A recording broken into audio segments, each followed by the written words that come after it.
দুই অঙ্ক বিশিষ্ট একটি সংখ্যার অঙ্ক দুটির মধ্যে প্রথম অঙ্ক ও শেষ অঙ্কটির অনুপাত 1:2। সম্ভাব্য সংখ্যাগুলি কী কী? তাহলে এখানে বলেছে অনুপাত হচ্ছে 1:2, দুই অঙ্ক বিশিষ্ট হবে।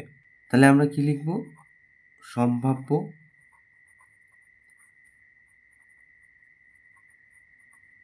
সংখ্যাগুলি। প্রথমে আছে 1, তারপর একটা 2, তাহলে আমরা এরম লিখতে পারি 12। সেক্ষেত্রে 1 আর 2 এর অনুপাত এইটা।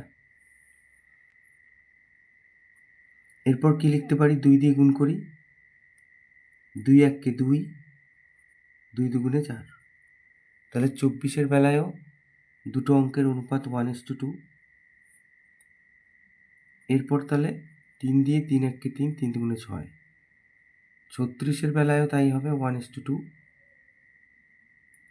তারপরে 4 আর 8, তাহলে 48-এর বেলায়ও হবে 1:2।